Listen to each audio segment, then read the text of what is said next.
Hi. Come on, sit down. Hey, how are you doing? Can you see him okay or where? Perfect. Just like that? There That we good? go. Yeah, yeah. How are you doing? Doing very well. Awesome, Always awesome. a pleasure when you're done work. There you go. Now I gotta really work. Yes. Yeah. Can you hear us okay? Perfect. Okay. So Terry, first, I just need you to sign this, and this is just saying that you're okay with us recording, and it's just going to be used for a presentation at school at Grand Valley. So you just have to print your name there. Yeah, you know where Grand Valley is?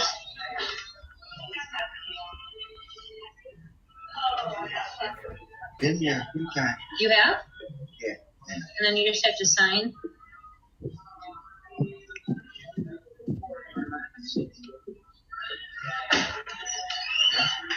Yep, and then just print one more time and you're good. You don't have to worry about the other ones.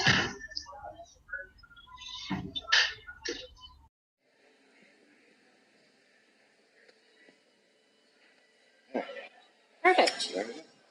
Awesome. So Josh and I are in school to get our master's degree in occupational therapy. Okay.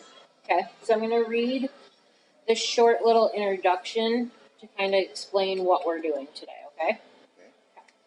So it says, thank you for your willingness to participate in this interview. The activities in which you are participating or have participated in the past will be the focus of this interview.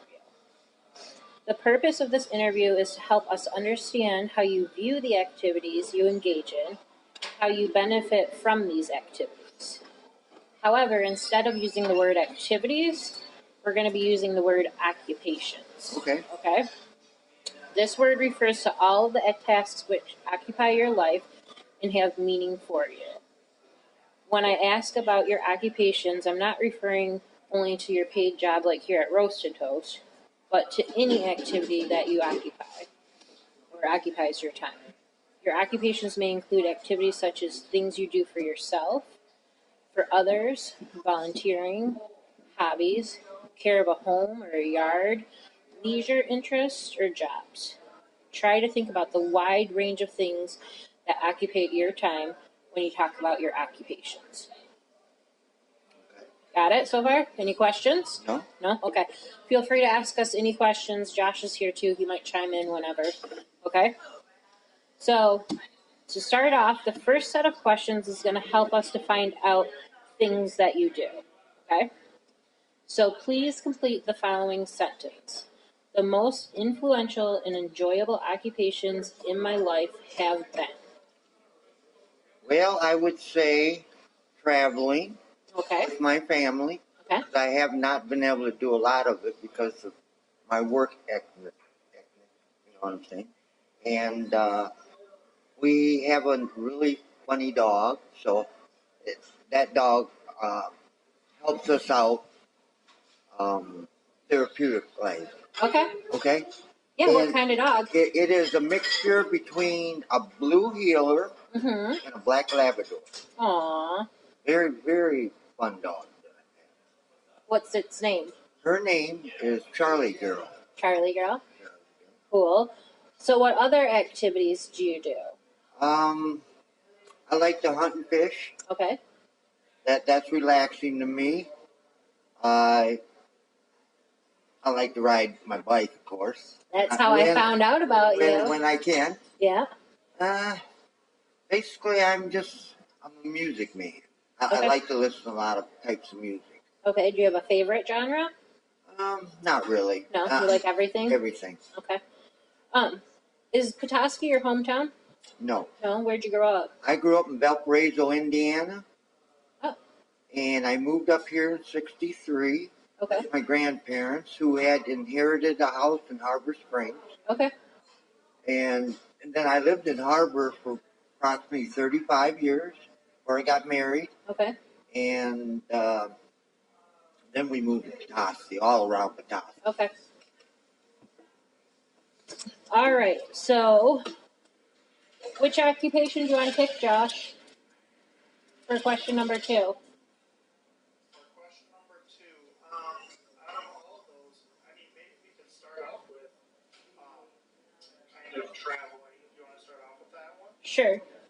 Okay, so thinking about traveling or another of your favorite occupations, describe how that occupation emerged in your life, or tell the story of how you originally became involved in traveling.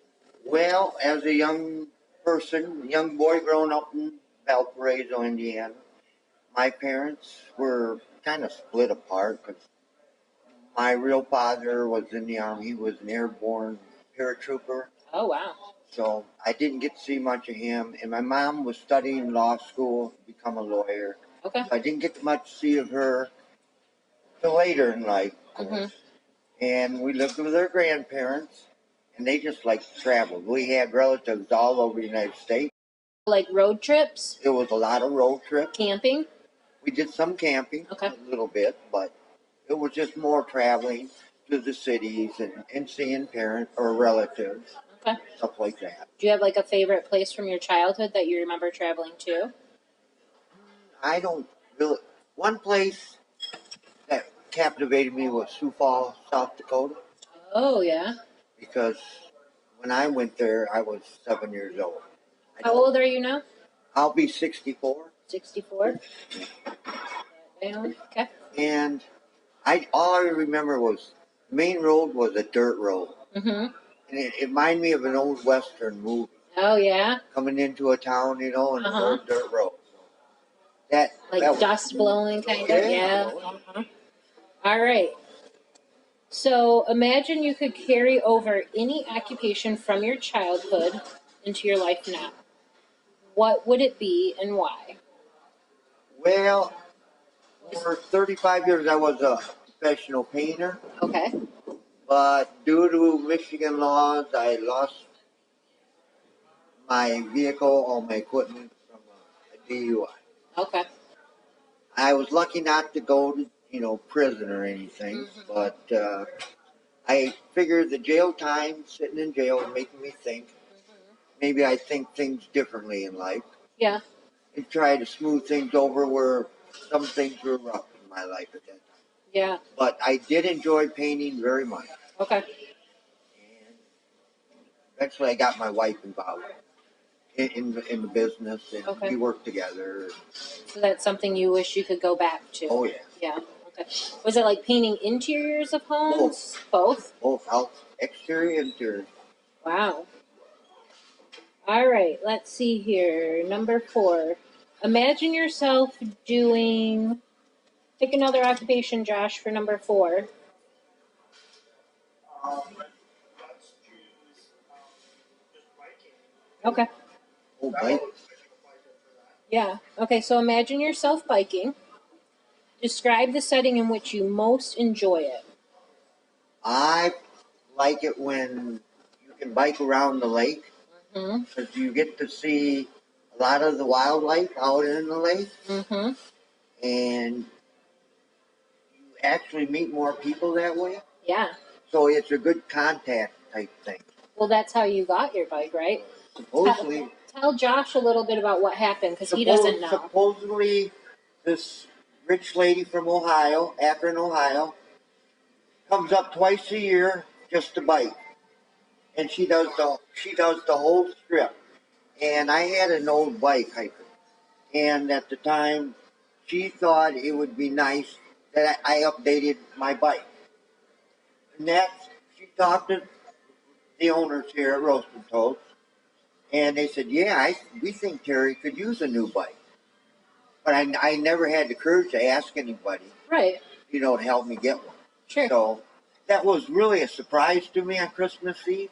It was actually the best Christmas gift anybody So ever you were here on Christmas Eve, right? I was just finishing up work. And then what happened? And she came in with one of her reporters, and they interviewed me about it and how I thought, about, getting a present like that. And I was speechless.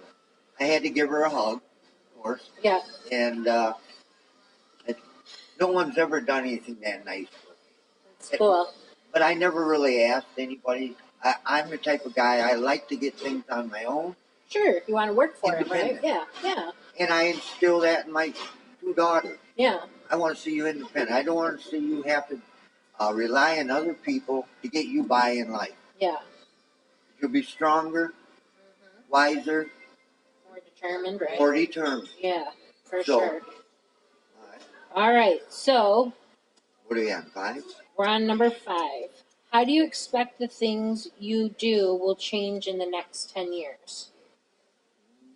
So maybe like think of biking, working here as you work here as a dishwasher. Well, right? I'm part-time retired right now. Okay. I'm hoping in 2 more years I'll have 20 years Okay. at Roast and Toast here. And I would like to fully retire and get back into hunting and fishing. All right. Those were my childhood things I did growing up. Yeah. I did them in Indiana, and I did them when I moved up to Michigan. Yeah. Where is it better hunting, up here? Yeah, Yeah. by far. All right. Describe your typical day and describe your typical week. So let's start with a day first. Like, My typical day would be when I'm in unison with all my coworkers. I'm not raving about this is not getting done right or that you're doing something, being lazy or crazy, I call them. And that would be a typical day. so like describe kind of like how, wait, hang on. Go back to the day. Like describe how like so you wake up in the morning. Do you make breakfast for yourself? No, I have breakfast here. Well, of course, because it's got good breakfast here. Right. That is a silly question. Yeah. So you sometimes ride your bike. How else do you get to work? Occasionally I have my neighbor Okay. down the road from me. They'll give me a ride if it's really bad weather or something. Yeah. It's a pretty long walk. Okay. Where I live, 2.5 miles north. Yeah. And if not, I walk. Okay. I'll walk the bike trail. So you're in pretty good shape. Oh yeah, I'm in good shape. Yeah. So then you get to work and you work for about how many hours? 6. 6 hours. And then what do you do after work? I usually go home, see what my wife and the dog are doing. My wife's been babysitting our grandson. How old's your grandson? He just turned 13 months old. Okay. So this is fun, of a real treat. Yeah. So I visit till he gets picked up, which is around 5:30. And then I'll usually go down in my little man cave. Yeah. Listen to music, have a drink or something. Yeah.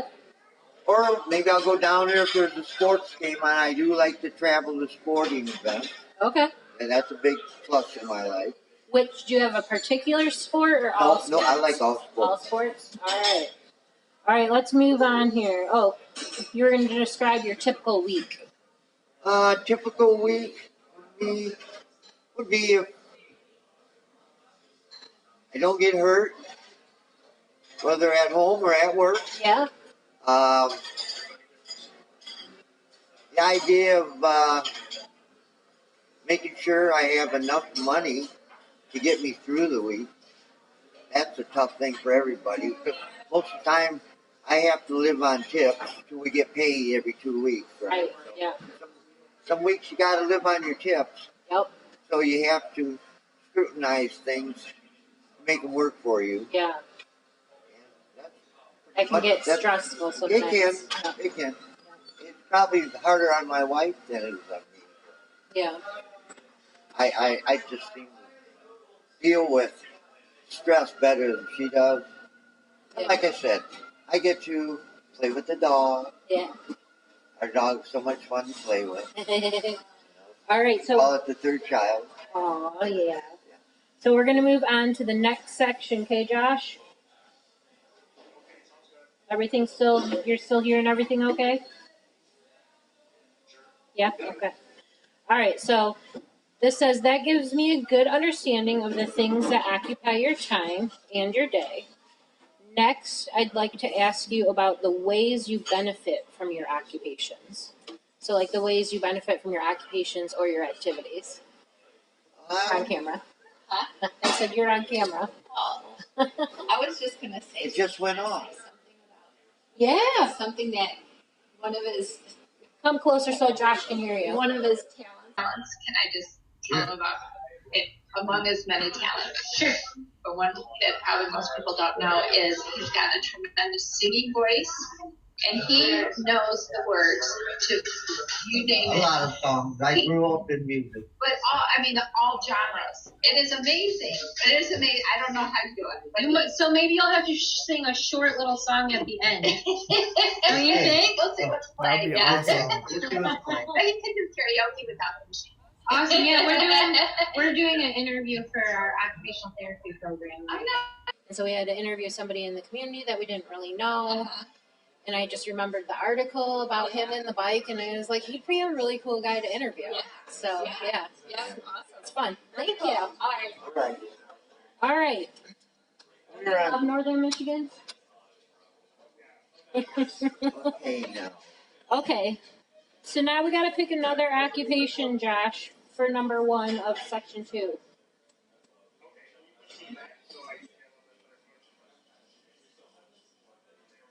Good. Connection was bad just a little bit, so I probably missed like 2 or 3 of them. So there was like fishing, hunting, traveling, playing with his dog, Biking. hiking, spending time with his family. Okay. So describe how fishing or hunting makes you feel. In what other ways does doing fishing and hunting impact you as a person? Well, it relaxes me. Okay. I mean, it also provides food for the table, Yep. and I get to see more of my friends. Yeah. Because So if I'm not hunting and fishing with my friends, then I'm not hunting or fishing. okay. So it's like A social. a social gathering. Yeah. I get to see more of my friends that way. Cool. Okay. What is your reaction to the following statement? My occupations and my roles shape or organize my day. How do you make sure you get time for these things you really like to do? I plan ahead. Okay.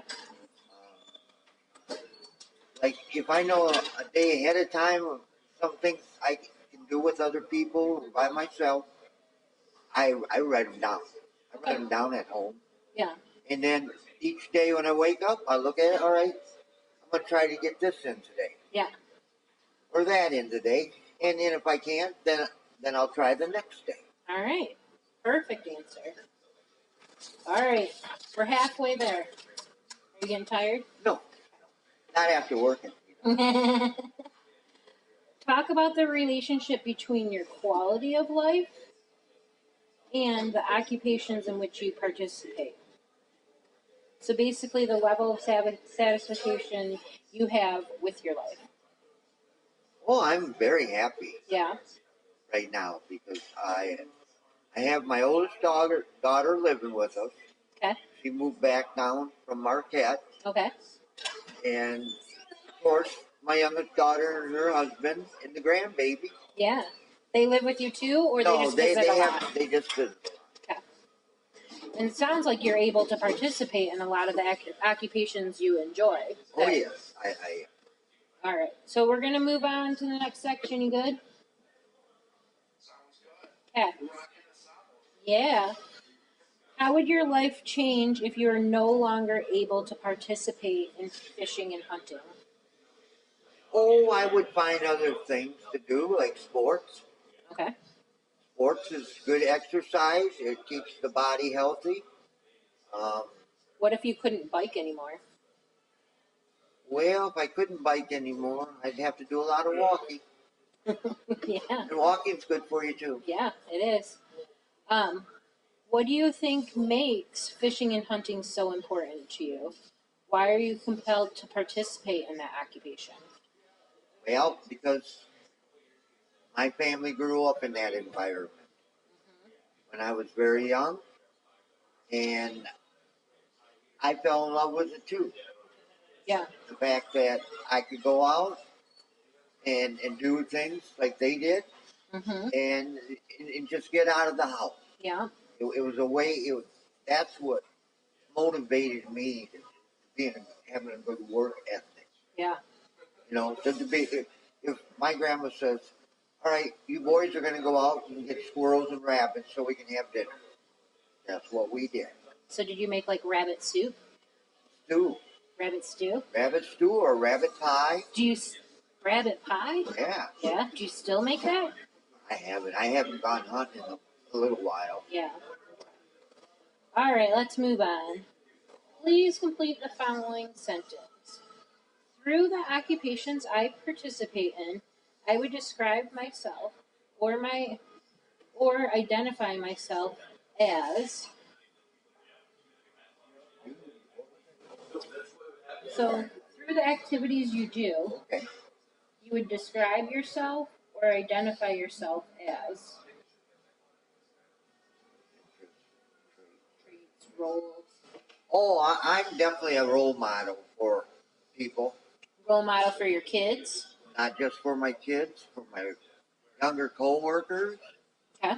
I'm well liked in the community. Give me an example of how you're a role model for some of your younger coworkers. Well, if they're a new coworker and they're not sure what needs to be done, I'll step in and help. Okay. I'll suggest this might be easier on your job if you do it this way. Yeah. And I've been doing that a lot. What about like, do you ever have the like younger coworkers that you role model as far as like maybe they have some struggles with their personal life? I will sit down and listen to their problem. Yeah. And maybe suggest something that they could do to change their problem. So you're kind of like a safe outlet for them to be able to talk to. I tend to feel that way. Yeah, that's really cool. All right, let's see here. How would you finish this sentence? If I had no responsibilities, I would. I had no responsibility. So basically, you could do anything in the world because you didn't have any responsibilities. What would you do? I'd start my own fishing business. Yeah? Because fishing's probably not really enjoy fishing. What's your favorite type of fish to eat? Brook trout. All right.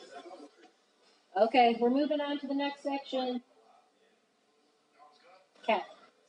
This next set of questions addresses the way in which the things you've done in your life contributed to your feelings of independence and competence. Okay? That's not a question yet. I'm just telling you. Now I'm coming with the question. Are you ready? Thinking back to your childhood and your young adulthood, what activities help you become independent from your parents? Oh, I would say when I moved to Detroit with some neighbors, they moved from Harbor Springs to Detroit.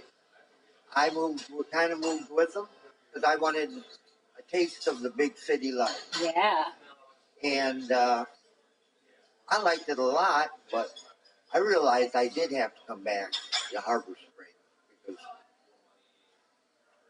my family might have thought I abandoned them or something at an early age. Yeah.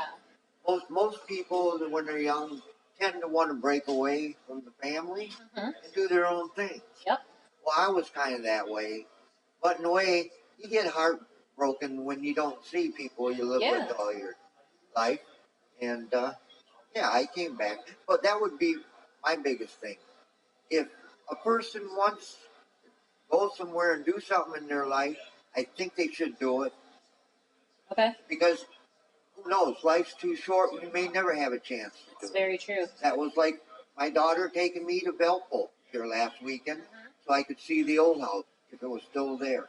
And it was. Was it? Just remodeled. Did it look a lot different? Oh, it was, yeah, totally. Yeah. But the yard and everything else I grew up at, Still even the window where my older sister accidentally kicked me out in the summertime because Kicked you out of the window? yeah, it just had a screen in it. Uh-huh. It was real hot, and my bed was across from her bed, and it was too hot in the bedroom. So I asked if I could sleep at the end of the bed, and she for some reason got restless and accidentally kicked me out.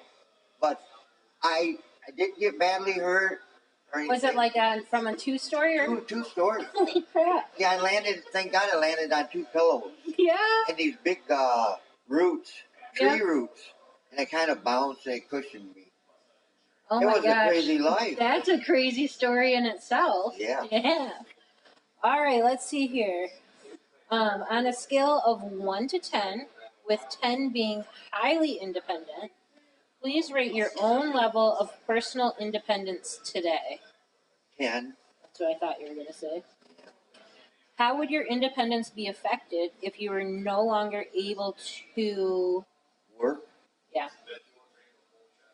It would hurt me badly because then I would have to come up with ways and means to support my wife and me. Yeah. And I'm not the type of guy that would rob a bank or anything, you know what I'm saying? Right. I would find a logical, reasonable way of supporting my wife and me. She doesn't work because she has asthma and stuff. Certain jobs she can't work at. Yeah. So right now she's a home wife and the babysitter for the grandson. Yeah, which is great. Which is wonderful. Yeah, for sure. All right. Let's see here.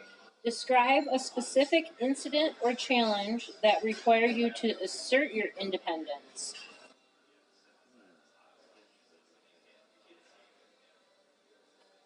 Well, I was in a few bicycle accidents. Okay. Why don't you talk about one of the accidents? Well, my last biking accident, I was riding home through Bayview from downtown Petoskey, and Oh, there he is. I was blinded by the oncoming traffic out of the north coming south, and I couldn't see the road.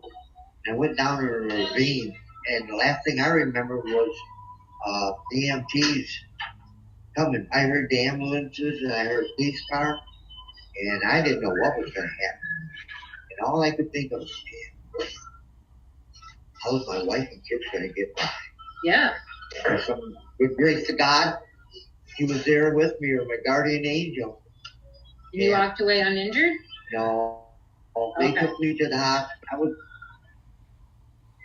major nerve damage, spinal cord in my shoulders, and I had to wear this like a horse collar for a month just to straighten my spine back out. And I still have problems with nerve damage. Pain? Yeah, but it's something I can deal with. Okay. And working is very good for me. Okay. Therapeutic. Yeah. I like to think working because I'm working the muscles all the time. I'm not thinking. Yeah. If I'm just sitting around, They get stiff. I get stiff. I can feel the pain. But when I'm working, it doesn't bother. Keeping those joints moving. Yeah. All right. I think this is the last. Oh no, 2 sections left. Describe an incident that resulted in a feeling of personal competence. What do you mean by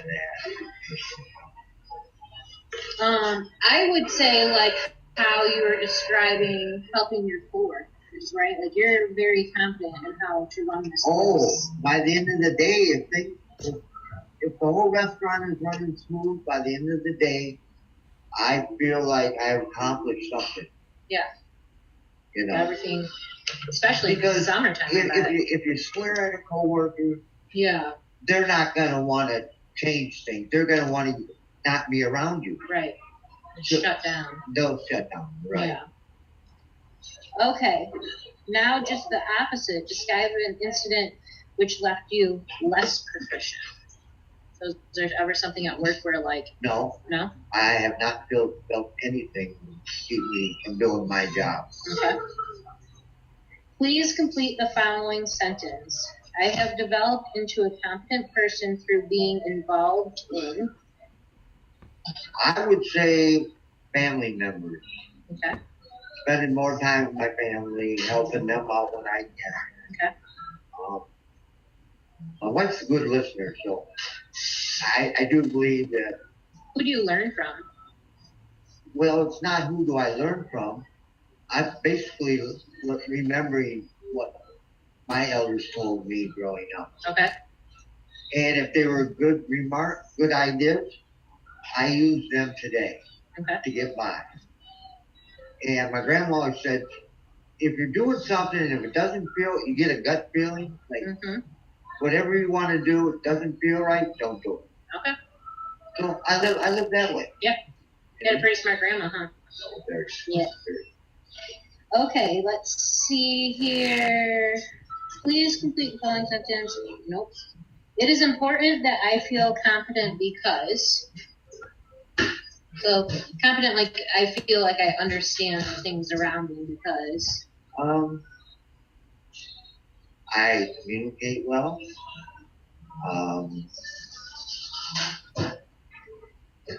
My like I said, my help with everybody else makes me confident to get by. Okay. Day by day. Perfect. Last page. We're almost there. You still doing okay, Josh? Still doing good. Yep. Still doing good. We had a network issue, but we got about it. Okay. Describe a specific event in your life in which you faced a significant change. I would have to say the biking incident because before I got hurt, I was playing tennis, and now I really can't do the tennis thing anymore. Yeah. I used to play basketball a lot. They have men's leagues right here. And you can't do that much I really anymore. can't do that anymore because it affects my running. What about anything at home? Does it affect like your sleeping? No. Or doing like yard work? No, that it doesn't. No. Doesn't affect fishing or hunting? No. No? Okay. All right. On a scale of 1 to 10, with 1 being easy and 10 being difficult, rate how difficult it was for you to change during the above situation. So how hard was it to basically give up tennis and basketball and live with like some nerve discomfort? 10 being super difficult and 1 being easy. I would have to say a 10 on that too because it's been rough to have to give up some of those. Oh yeah, a lot of them things what I do very athletic. Yeah. In all sports. All right. What did you do that helped you adapt? How is this similar to how you've adapted in other situations? Well, I think talking to my friends helped me a lot. They suggest, as tough as things can go, get tougher. Find new things? Find new things to do. Yeah. Have you found anything different since you gave up tennis and basketball? Have you started any other new hobbies? Or just did more fishing and hunting? I did do some fishing last summer. I haven't gone hunting yet, but I would like to ski. That would always... Have you ever skied? Downhill. Yeah. But, I mean cross country, but never downhill. So you want to try downhill skiing? I would like to do downhill skiing. I'll challenge you to some downhill skiing next winter. Yeah? Yeah. Really? Yeah. All right. For sure. I know some people that work at like Boyne Mountain and stuff. I'm sure. Wonderful. I'm sure we could get hooked up with some equipment. Yeah. I'll come track you down. Let's see here. Imagine you were no longer able to participate in. Do you have any other ones, Josh? Occupations?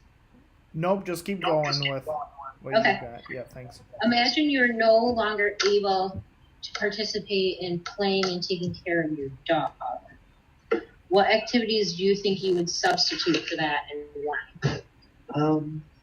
That's a tough one. I would say house improvements. Okay. Because I do have some picnic tables that I've been dying to refix up for the yard. And there are some things in my garage I always want to take care of and I've been neglecting. Yeah. Because, well, like I've been traveling more now. Yeah. Like I said, you only live once. That's right. And if you don't get a chance to go somewhere where you've always wanted to go, yeah. The house will always be there for me to come back to.